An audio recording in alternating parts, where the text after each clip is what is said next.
Children have been a tool of war for time immemorial. In India, Islamic invaders used to abduct and emasculate the boys of defeated local ruler. Later in life, they were given arms training, and due to not having any family, these kids used to be obedient servants for them. They used to fight wars and protect harems with 24/7 availability. Can you foresee something similar in modern society? Kids are being brainwashed into believing that consumption is the only ultimate goal and not their family or society. The traumas of early ages are rendering them useless for society and most useful for multinational companies. ADD, ADHD, OCD, narcissism, too much knee-jerk reaction on the surface. Kids are getting rampage left, right and center. Turns out predators do not come only in the form of Bollywood villains. In the digital age, big companies are hunting them like mad. Namaste and welcome to TFIPost. I am your host Shikhar Tripathi. Let's begin. A 15-year-old girl started chatting with a person on Instagram. The chat developed into a fling and later both got sexually involved. Before the girl could realize it, she became pregnant. When questioned about the baby bump, she used to tell her mother that she was having some health issues. On YouTube, she started to look for the self-delivery of the baby and managed to pull off the stunt after 9 months. Incidentally, her mother was not present. It was a baby girl. The teenage mother strangled her female baby with a belt. She packed it in a bag and put it on the terrace. Later, when her mother inquired about her health, the teenage girl could not hide her pain and told everything to her mother. A case has been registered under IPC and POSCO. But more than a legal aspect, it is a social aspect that is more concerning. Just look at the chronological sequence. Firstly, the teenage girl used a dangerous social media site to chat with a stranger. The stranger was able to win her over without divulging his basic details like his full name, address, and even telephone number. Then she got illegally pregnant. She possibly had no idea about the abortion procedure, and ultimately that leads to the murder of the child.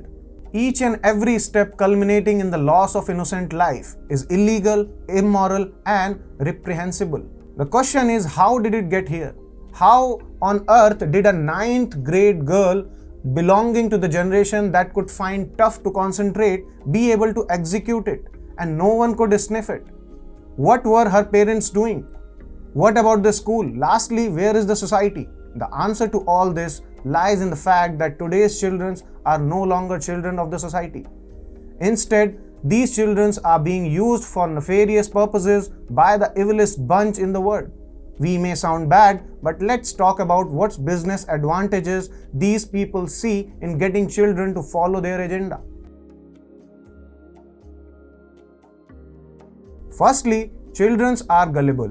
You just need to show them something more glittery than their immediate surrounding, and they will force their parent to buy that specific stuff. Gullibility is also the reason why political parties like Aam Aadmi Party use children for political purpose.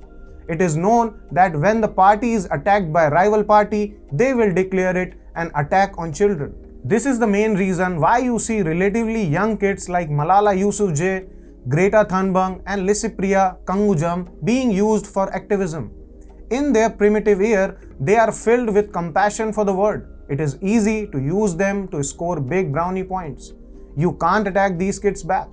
Moreover, by setting a foundation in their childhood, corporations generate excessive return after years. When kids grow up into adult, they have disposable income due to less care for family and friends. It's a huge return on investment in the initial years. The process kicks off right from the formative years. The tech industries capitalize on these years by getting these kids hooked on screen. The ultimate purpose is to get as much as raw attention as they can. According to a Forbes report in 2018, a tech industry poured $4.2 billion into marketing strategy targeted at children. To generate economic value, children and their parents are being lured with loads of incentives. Parents are being asked to make their children participate in online beauty and fashion competitions. Parents of winning kids are offered heavy priced. Parents' identities are getting attached to kids from early age and they lost their individuality. The bombardment is so much that they have even forgotten to care about kids' mental health. There are YouTube channels like Riddhi Sehwag that presents a rosy picture of teenage love story. The teenage couple now has a kid and no one bats an eye. Not the government, not the police, not their kin, and neither the NCPCR.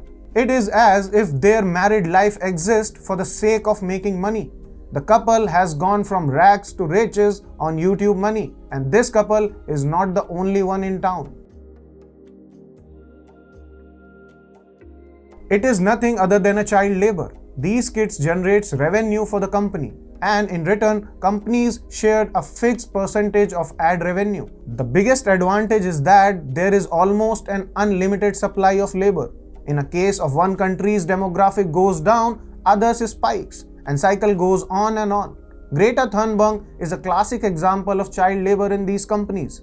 The kid never had a conscience of her own and is only playing the role written by her parents and the companies. Everyone can see the harmful effect on her mental health. She is not alone though. The research done outside India is crystal clear on that. After the advent of social media, self-harm by young girls doubled in 4 years.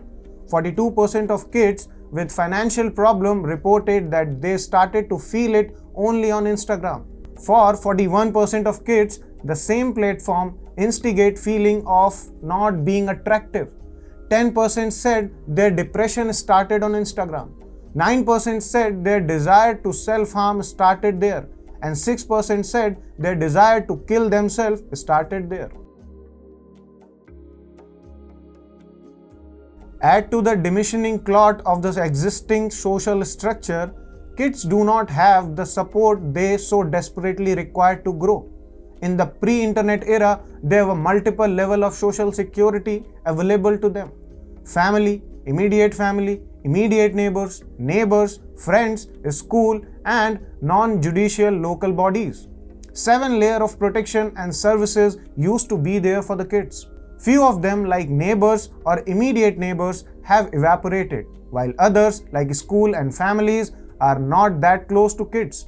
Schools are busy making money, while most of the family find it easier to hand over their phone to kids and get themselves engaged in their respective jobs. That includes parents to a really dark and horrid reality. These kids don't feel loved. No wonder kids return to the internet to remove their insecurities. Insecurity is the den for predators. Molesters keep looking for their victim on the internet. These kids, looking for a source of love, have no idea of their intentions.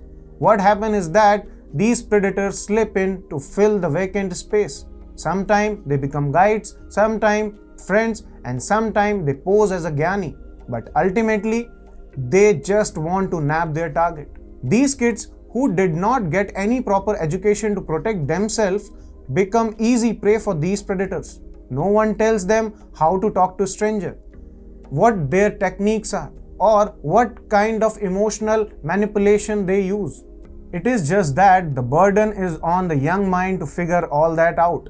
No dad, no granddad are there to guide in this generation. The guiding force, big tech, has been doing the exact opposite. They have slowly swept the term pedophile with minor attracted persons. In 2010, Amazon was found selling a guide for child molesters.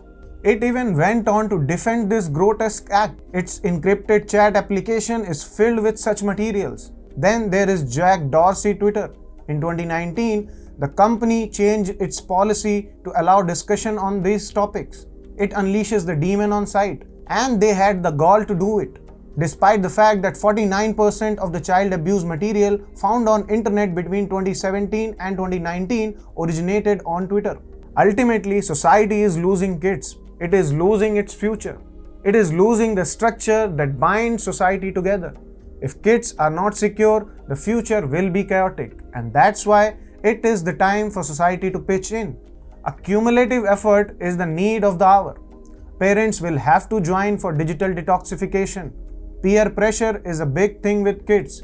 If a neighboring kid is not doing something, the chances of the kid doing it are extremely low.